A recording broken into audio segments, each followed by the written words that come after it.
Hello students, इस video में हम विराम चिन्ह और उसके प्रकार के बारे में पढ़ने वाले हैं। विराम का अर्थ है रुकना या ठहरना, ठीक है, और चिन्ह का अर्थ है निशान। जब हम लोग वाक्यों को बोलते या लिखते हैं तो रुकने के लिए, ठहरने के लिए जिन चिन्हों का प्रयोग करते हैं उसे ही विराम चिन्ह कहा जाता है। वाक्यों को बोलते या लिखते समय विराम प्रकट करने वाले चिन्हों को विराम चिन्ह कहते हैं। विराम प्रकट करने वाले चिन्हों को, विराम का अर्थ है रुकना, ठीक है, या ठहरना, और चिन्ह का अर्थ है निशान। यहाँ पर अब हम लोग विराम चिन्ह के प्रकार पढ़ेंगे। पहला है पूर्ण विराम, ठीक है। पूर्ण का अर्थ है पूरा और विराम का अर्थ है रुकना, ठीक है। पूरा रुकना यानी पूरा रुकना लिखते या पढ़ते समय जब सामान्य वाक्य पूरा हो जाता है तो उसके अंत में हम लोग पूर्ण विराम का चिन्ह लगाते हैं। जैसे भगत सिंह महान क्रांतिकारी थे, फिर ये वाक्य पूरा हुआ तो यहाँ पर पूर्ण विराम चिन्ह का प्रयोग किया गया है। दूसरा है आम फलों का राजा है, तो ये वाक्य भी कंप्लीट हुआ है तो यहाँ पर पूर्ण विराम चिन्ह का प्रयोग किया गया है, ठीक है। जब वाक्य पूरा हो जाता है, कोई भी सामान्य वाक्य पूरा हो जाता है तो हम लोग पूर्ण विराम चिन्ह का प्रयोग करते हैं, ठीक है। एग्जाम में ऐसे चिन्ह आएगा तो उसका नाम लिखना होगा, या नाम आएगा तो हम लोगों को चिन्ह लगाना रहेगा, ठीक है। नेक्स्ट है सेकंड अल्प विराम, ठीक है। अल्प का अर्थ है थोड़ा और विराम का अर्थ है रुकना, यानी थोड़ा रुकना। वाक्य पढ़ते या लिखते समय थोड़ी देर रुकने के लिए हम लोग अल्प विराम चिन्ह का प्रयोग करते हैं। जैसे यहाँ पर देखिए, पहला वाक्य है रुक जाओ, फिर अल्प विराम का प्रयोग है जल्दी क्या है, रुक जाओ जल्दी क्या है। अतिथि खा पीकर आराम करने चले गए, ठीक है। अतिथि खा पीकर, फिर अल्प विराम का प्रयोग है, आप लोग को नहीं दिख रहा है यहाँ पर, आराम करने चले गए, तो यहाँ पर अल्प विराम चिन्ह का प्रयोग किया गया है। यहाँ पर कुछ विशेष बातें बताई गई है कि हमें अल्प विराम चिन्ह का प्रयोग कब करना है। अल्प विराम का प्रयोग मुख्य रूप से 4 प्रकार से किया जाता है, ठीक है। देखिए यहाँ पर क में बताया गया है, एक जैसे शब्दों को अलग करने के लिए अल्प विराम चिन्ह का प्रयोग किया जाता है। जैसे राम, फिर अल्प विराम का चिन्ह है, श्याम, मोहन और रवि आए हैं, तो राम श्याम, इसके बाद अल्प विराम चिन्ह का प्रयोग किया गया है, और मोहन के बाद और लिखा गया है, इसलिए यहाँ पर अल्प विराम का प्रयोग नहीं हुआ है। दूसरा है 2 वाक्यों के बीच में समुच्चय बोधक से पहले, जैसे उसने बहुत परिश्रम किया अल्प विराम किंतु सफल नहीं हो पाया। समुच्चय बोधक मतलब 2 वाक्यों को जोड़ना। संबोधन तथा हाँ या नहीं के बाद, ठीक है। जैसे बच्चों, फिर उसके बाद अल्प विराम चिन्ह का प्रयोग हुआ है, बच्चों मेरी बात ध्यान से सुनो। दूसरा पॉइंट है हाँ मुझे मेरी बात स्वीकार है, तो हाँ के बाद अल्प विराम चिन्ह का प्रयोग किया गया है। तीसरा है नहीं, मैं तुम्हारी बात नहीं मान सकता, तो नहीं के बाद भी अल्प विराम चिन्ह का प्रयोग किया गया है। और घ पॉइंट में क्या बताया गया है कि प्रश्न या कथन को स्पष्ट करने के लिए, जैसे उसने अध्यापक जी से पूछा, अल्प विराम का चिन्ह, क्या हिंदी हमारी राष्ट्रभाषा है, तो इसमें क्या किया गया है, प्रश्न या कथन को स्पष्ट करने के लिए भी अल्प विराम चिन्ह का प्रयोग किया गया है। तो इस प्रकार 4 तरीके से अल्प विराम चिन्ह का प्रयोग करते हैं। इसके बाद तीसरा पॉइंट है अर्धविराम चिन्ह। यह है अर्धविराम चिन्ह। अर्धविराम वाक्य में अल्प विराम से अधिक समय, अर्धविराम में क्या होता है, अल्प विराम से अधिक मतलब ज्यादा समय तक रुकने की सूचना देता है। जैसे यहाँ पर पहला पॉइंट है निर्दोष व्यक्ति चिल्लाता रहा, निर्दोष व्यक्ति चिल्लाता रहा। फिर यहाँ पर अर्धविराम का चिन्ह, लोग उसे पीटते रहे। जवाहरलाल नेहरू प्रधानमंत्री ही नहीं थे, आधुनिक भाषा के निर्माता भी थे।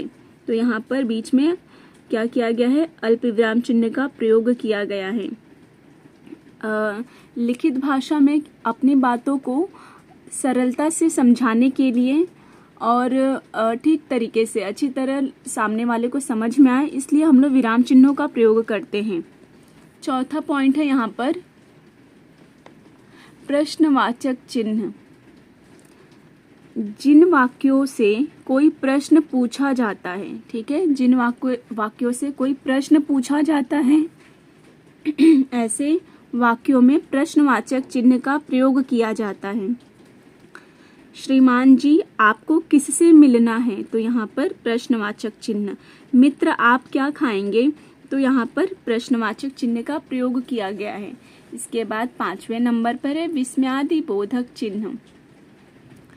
ये प्रश्नवाचक और विस्मयादि बोधक तो सबसे आसान है, आप लोग जल्दी से समझ सकते हैं। वैसे सारे ही आसान हैं, पढ़ेंगे तो सब आसान लगेगा, नहीं पढ़ेंगे तो सब कुछ डिफिकल्ट लगेगा। तो यहाँ पर है विस्मयादि बोधक चिन्ह। विस्मयादि शब्द दो शब्दों के मेल से बना है। विस्मय दो शब्दों के मेल से बना है। पहला है विस्मय, विस्मय का अर्थ होता है आश्चर्य, और आदि यानी आश्चर्य जैसे मन के भाव, ठीक है। जैसे मन, विस्मयादि बोधक में क्या होता है कि मन के भाव प्रकट किए जाते हैं।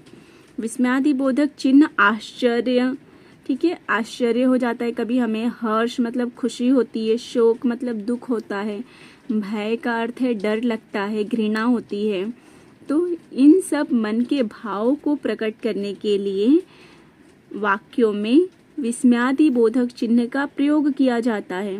जैसे वाह तुमने कमाल कर दिया, तो यहाँ पर खुशी को प्रकट किया जा रहा है, हर्ष को। दूसरा वाक्य है हाय बेचारा घायल हो गया, तो यहाँ पर दुख को प्रकट किया जा रहा है। यहाँ पर छी यहाँ कितनी बदबू है, तो यहाँ पर घृणा को प्रकट किया गया है। और ये यहाँ पर 4th पॉइंट है अरे आप कब आए आश्चर्य। यहाँ पर विस्मयादि बोधक चिन्ह के बारे में बताया गया है विशेष बात।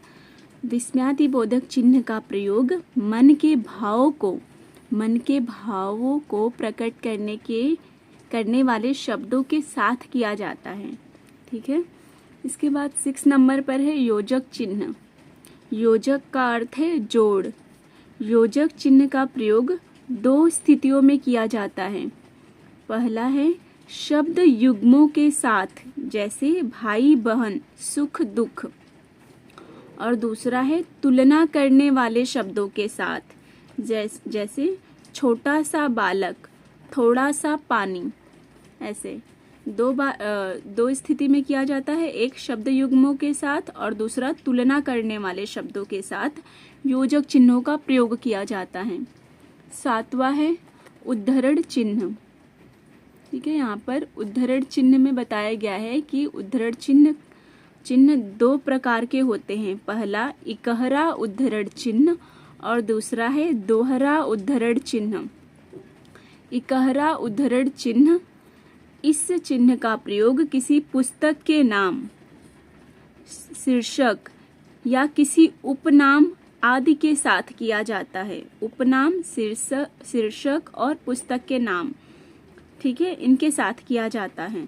जैसे रामधारी सिंह दिनकर और सूर्यकांत त्रिपाठी निराला, तो निराला और दिनकर, इसमें क्या किया गया है, इकहरा उद्धरण चिन्ह का प्रयोग किया गया है। इसके बाद दूसरा है यहाँ पे दोहरा उद्धरण चिन्ह। किसी व्यक्ति के कथन को ज्यों का त्यों, जैसा है वैसा ही लिखने के लिए, जैसा है वैसा ही प्रस्तुत करने के लिए दोहरे उद्धरण चिन्ह का प्रयोग किया जाता है। जैसे नेताजी ने कहा, तुम मुझे खून दो, मैं तुम्हें आज़ादी दूंगा। ठीक है, ये जैसा उन्होंने कहा है वैसा ही लिखा गया है, इसलिए यहाँ पर दोहरा उद्धरण चिन्ह का प्रयोग किया गया है। दूसरा है, महात्मा गांधी ने कहा सत्य ईश्वर का ही रूप है। तो यहाँ पर भी उन्होंने जैसा कहा है वैसा ही लिखा गया है, इसलिए यहाँ पर दोहरे उद्धरण चिन्ह का प्रयोग किया गया है। 8वां है लाघव चिन्ह। यह है लाघव चिन्ह। लाघव चिन्ह का प्रयोग शब्दों को संक्षिप्त रूप में दिखाने के लिए किया जाता है। संक्षिप्त रूप मतलब शॉर्ट में, शब्दों को शॉर्ट में संक्षिप्त रूप में दिखाने के लिए लाघव चिन्ह का प्रयोग किया जाता है। जैसे डॉक्टर के लिए क्या किया जाता है, संक्षिप्त रूप ऐसे डॉ लिखकर और यहाँ पे सर्कल। पंडित के लिए लिख के यहाँ पे सर्कल, पंडित, डॉक्टर। ठीक है, इन सब और भी बहुत सारे जो शब्द हैं उन सबको शॉर्ट में दिखाने के लिए ये लाघव चिन्ह का प्रयोग किया जाता है।